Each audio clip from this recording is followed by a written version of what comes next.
In this episode, we're going to make two transport protocols feel intuitive instead of intimidating by focusing on what they are trying to accomplish and what can go wrong when attackers or misconfigurations take advantage of their design. Transmission Control Protocol, TCP, and User Datagram Protocol, UDP, sit at the transport layer, which means they help applications move data between endpoints in a way that makes sense for the application's needs. Beginners often memorize that TCP is reliable and UDP is fast, but that summary is too thin to support real understanding or good exam answers.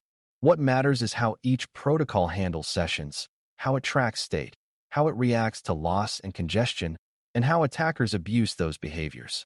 Once you can describe what each protocol guarantees and what it does not, you can predict which one fits a use case and which one creates certain kinds of security risks. A good starting point is understanding what the transport layer adds that the network layer alone does not provide. The network layer moves packets across networks using addressing and routing, but it does not guarantee that packets arrive in order, arrive at all, or arrive without duplication. Many applications need a stronger service than best effort delivery, especially when data must be correct and complete, like file transfers or web pages. The transport layer provides the ability to identify which application on a system should receive data by using port numbers, and it provides mechanisms for managing communication between two endpoints. That communication can be designed to be reliable and ordered, or it can be designed to be minimal and flexible. The key is that transport is not about what the data means, but about how it moves. When you understand transport behavior, you can recognize why some attacks focus on exhausting connection state, while others focus on spoofing and amplification. TCP is designed to create a connection-oriented communication channel, even though it still rides on packets underneath. Connection-oriented here means both sides establish a shared understanding that a session exists, they agree on parameters, and they track the state of that session over time. This state includes sequence numbers that allow data to be ordered correctly and acknowledgments that confirm receipt. If data is lost, TCP can retransmit, and if the network is congested, TCP can adjust how aggressively it sends. These behaviors make TCP well-suited for applications that need correctness more than raw speed. The security angle is that state is a resource, because tracking session information consumes memory and processing. Attackers can exploit that by forcing a system to create and hold many half-open or fully open sessions, which can exhaust resources and deny service. So reliability and state are benefits, but they also create an attack surface. The concept of a session in TCP is often introduced through the three-step handshake, but what matters for understanding is the goal of establishing mutual agreement. A handshake allows the endpoints to confirm they can reach each other and to synchronize session parameters, including initial sequence numbers. Once established, both sides maintain state and expect traffic that fits the session, such as packets that acknowledge earlier data and carry data with the correct sequencing. This is why TCP can provide ordered delivery. If packets arrive out of order, TCP can reorder them before passing the data up to the application. That ordering and reliability are valuable for security in one sense because they reduce accidental corruption, but they also create predictable structures that attackers can target. For example, attackers can attempt session disruption by sending forged packets that confuse the state machine, and they can attempt to desynchronize endpoints so one side believes the session is in a different state than the other. Even if the attacker cannot read the data, disrupting state can still harm availability. Reliability in TCP comes from acknowledgments and retransmissions, and it is important to understand why that matters for performance and for potential abuse. When a sender transmits data, it expects acknowledgments from the receiver, and if acknowledgments do not arrive within certain expectations, the sender retransmits. This makes communication resilient to packet loss, but it also means an attacker can sometimes cause extra work by interfering with acknowledgments or by causing loss patterns. Another important component is flow control, where the receiver can signal how much data it can handle, preventing buffer overflow and preventing the sender from overwhelming the receiver. Congestion control goes further by adapting sending rate based on perceived network congestion, which helps the network avoid collapse when many flows compete. From a security perspective, These mechanisms can be attacked indirectly. If an attacker can cause congestion or manipulate conditions that look like congestion, they can degrade performance and create denial of service effects. Understanding that TCP is constantly adjusting itself explains why certain attacks are about slowing systems down rather than breaking them outright. UDP takes a very different approach by being connectionless, which means it does not establish a session in the same way and does not maintain per flow state in the protocol itself. A UDP datagram is sent from a source port to a destination port, and the network attempts to deliver it, but there is no built-in acknowledgment, retransmission, or ordering. That simplicity makes UDP attractive for applications that value low latency, can tolerate some loss, or implement their own reliability at a higher layer. For example, real-time audio or video can often handle occasional loss better than it can handle delays caused by retransmissions. The security trade-off is that connectionless communication can be easier to spoof because there is no handshake to validate reachability. Attackers can send UDP traffic with forged source addresses more readily, which underpins certain reflection and amplification attacks. UDP is not inherently insecure, but its design assumptions create different risks than TCP, and those risks tend to show up in specific patterns on networks. One major practical difference between TCP and UDP is how applications experience loss, because loss changes what the user sees and what the system must handle.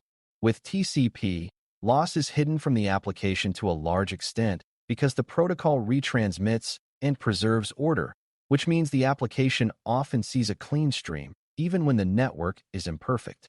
With UDP, loss is visible because missing datagrams are not automatically recovered, so the application either tolerates loss or implements recovery logic itself. That impacts security because application-level recovery logic can introduce its own vulnerabilities, such as weak sequence handling, poor validation, or exploitable assumptions about timing.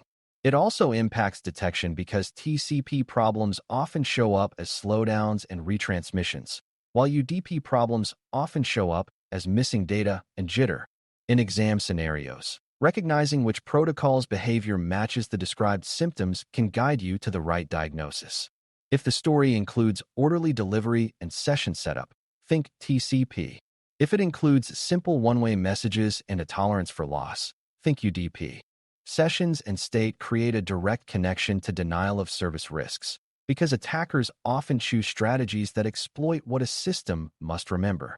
With TCP, the handshake and ongoing state mean a server may allocate resources for each attempted connection, even before the connection becomes fully established.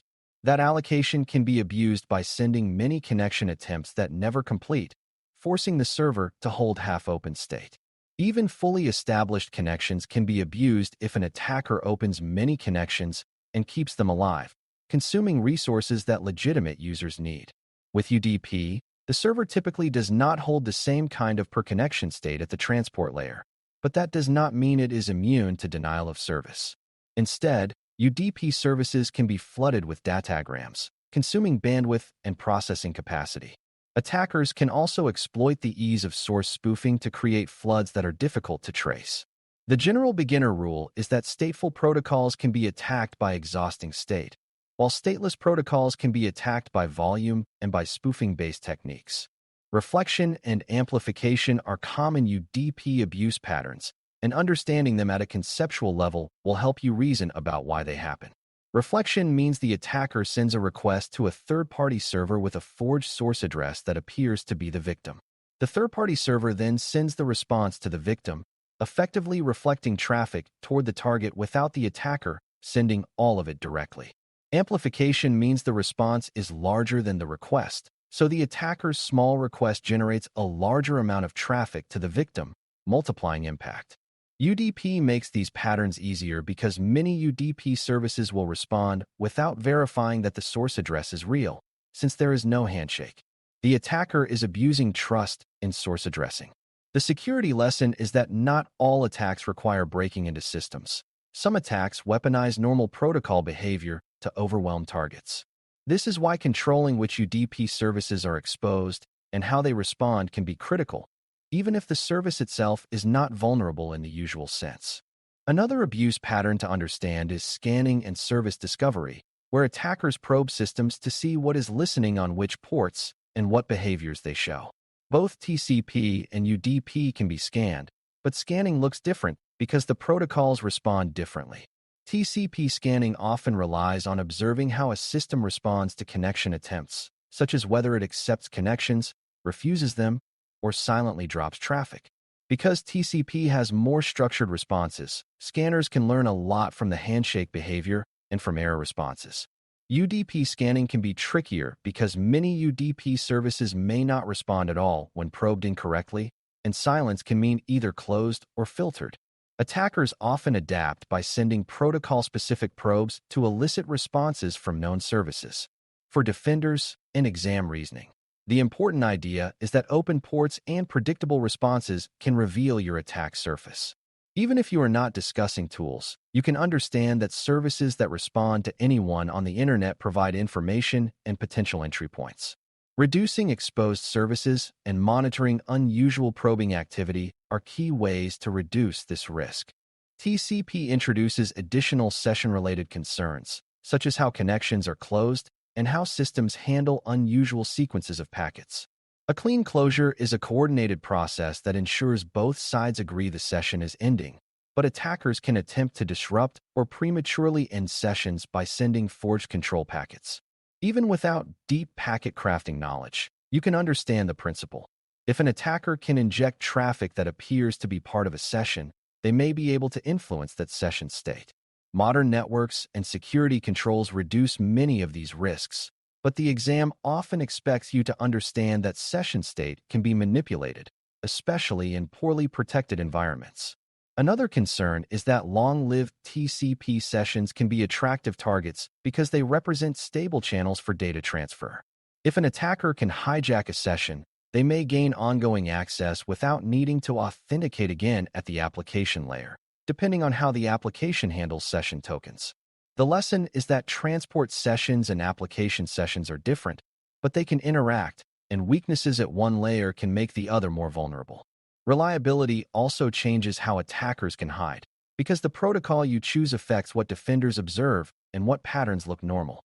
With TCP, normal traffic has a rhythm of acknowledgments and sequence progression, and abnormal patterns may include unusual retransmissions, frequent resets, or connection spikes. With UDP, normal traffic may be bursty in one way, and abnormal patterns may include sudden floods of responses or strange distributions of traffic from many third parties. The point is not to memorize every symptom, but to recognize that protocol behavior shapes baseline expectations. If defenders do not understand baseline behavior, they can mistake attacks for normal traffic or mistake normal traffic for attacks. This is why understanding sessions and state matters even for beginners. You are building the ability to interpret what network traffic is doing at a conceptual level. That interpretive skill shows up in security decisions, incident analysis, and exam questions that describe network symptoms in plain language. A common beginner mistake is treating TCP as always better because it is reliable, or treating UDP as always risky because it is connectionless. The correct mindset is that each protocol fits certain needs, and security depends on matching the protocol to the use case while controlling exposure and monitoring abuse. If an application needs ordered, complete delivery, TCP is often appropriate, but you must manage session timeouts, resource limits, and protections against connection abuse. If an application needs low latency and can tolerate loss, UDP can be appropriate, but you must be careful about exposing services that can be used for reflection or about trusting source addresses too easily. Many modern applications even blend approaches by building reliability and security features at higher layers, which means the transport choice is only one piece of the system design. For exam reasoning, when you see a scenario, look for what the application requires, then consider what transport behavior supports that requirement, then consider what risks that behavior creates. That chain of reasoning usually leads to the best answer. By the end of this episode, you should be able to explain that TCP provides session-oriented, stateful, reliable communication with ordering and retransmission, and that those benefits come with risks like state exhaustion, session manipulation, and resource-based denial of service patterns. You should also be able to explain that UDP provides lightweight, connectionless delivery that favors speed and simplicity, and that those benefits come with risks like spoofing, reflection, amplification, and volume-based flooding.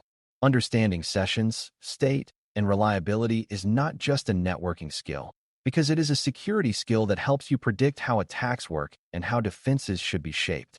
When you can describe what each protocol promises, what it ignores, and how attackers exploit those gaps, you move from memorizing labels to thinking in systems.